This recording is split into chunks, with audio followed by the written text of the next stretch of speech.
Good afternoon and welcome to Black Country News at 3:30 p.m. The West Midlands Ambulance have made a partnership with the University of Wolverhampton to quickly facilitate the needs of the students. Our reporter Zaina has the latest. West Midlands Ambulance Service has partnered with University of Wolverhampton. I'm going to speak to Andy Proctor to tell us more. We're here because today we're launching the ambulance service working in collaboration with Wolverhampton University, where West Midlands Ambulance Service will now become the UK's first university ambulance NHS Foundation Trust. Today we're going to do the launch event where a number of dignitaries from the university, from the ambulance service, will be having a presentation. We'll actually sign the memorandum of understanding between the two organisations where we can launch this brilliant partnership. The relationship between the ambulance service and the university, this will not only improve the experience for students within their careers, but then also support the university in creating a really good, strong career framework for paramedics. Here today we have a number of vehicles, a real good selection of the vehicles that we have from assets all the West Midlands region. We have a Polaris 6-wheel drive all-terrain vehicle. We have our paramedic motorbike, major incident vehicles.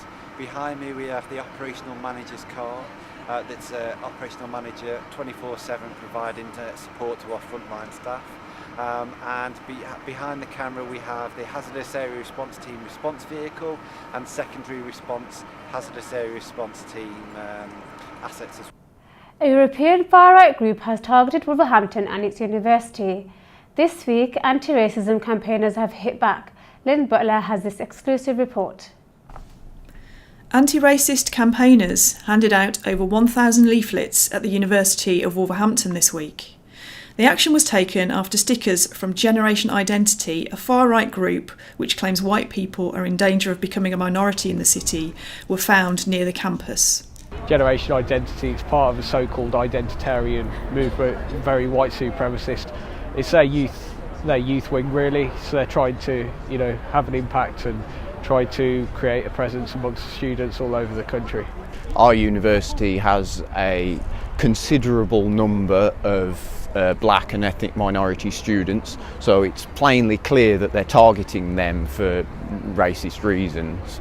I'm a resident in Wolverhampton and I was horrified really, because I'm quite proud that we're a multicultural city, and I thought it was important to come today to show people that actually there's more people like me that want us to live together in harmony, get on together, than there are people who want to divide us.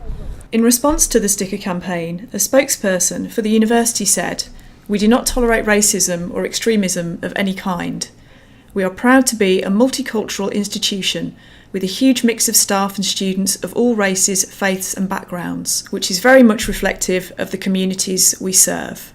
This coming Saturday, students from the university will be joining a national unity demonstration in London in a bid to shut the door on racism for good. Lynn Butler, Black Country News.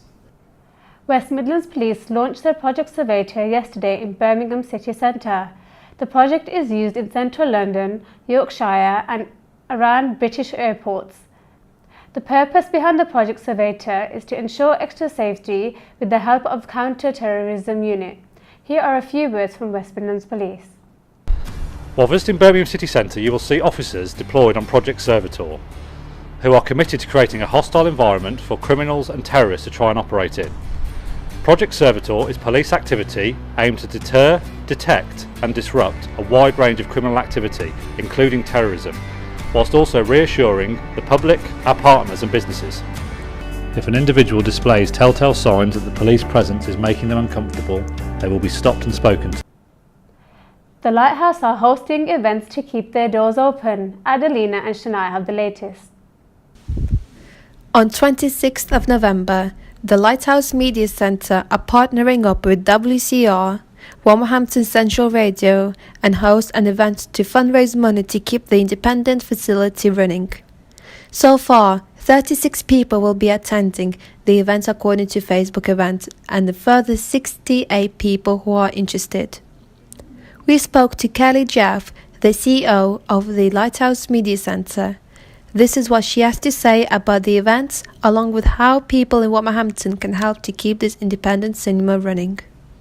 Well, on the 26th of November, we're accommodating a live music event in conjunction with James Levitt and Susan Vickers from WCR Radio, and it's the whole idea of it is to be part of the Save Lighthouse campaign, an activity that contributes to that campaign, and so we're hosting a number of live acts in our exhibition space, our main gallery space, to perform live, and it will be broadcast on that night as well.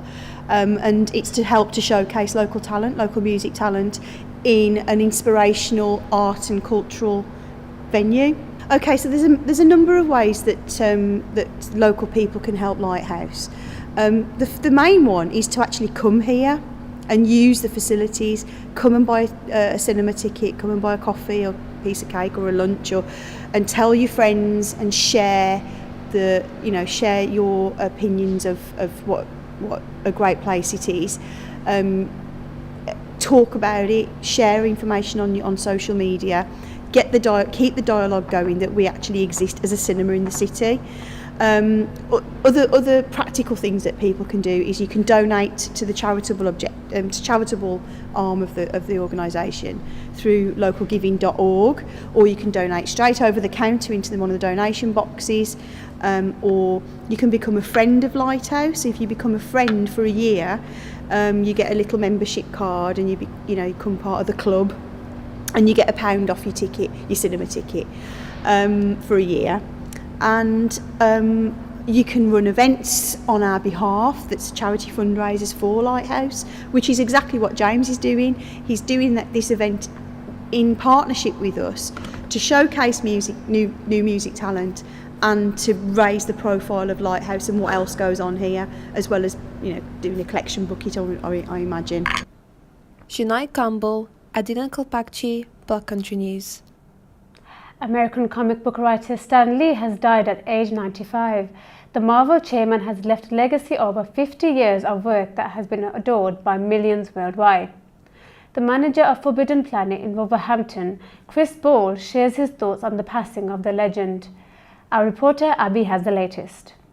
Comic book legend Stan Lee has died and left generations of comic book fans heartbroken. The American legend was writing comics at a young age and collaborated with illustrators and animators to create the Marvel universe that we all know and love today.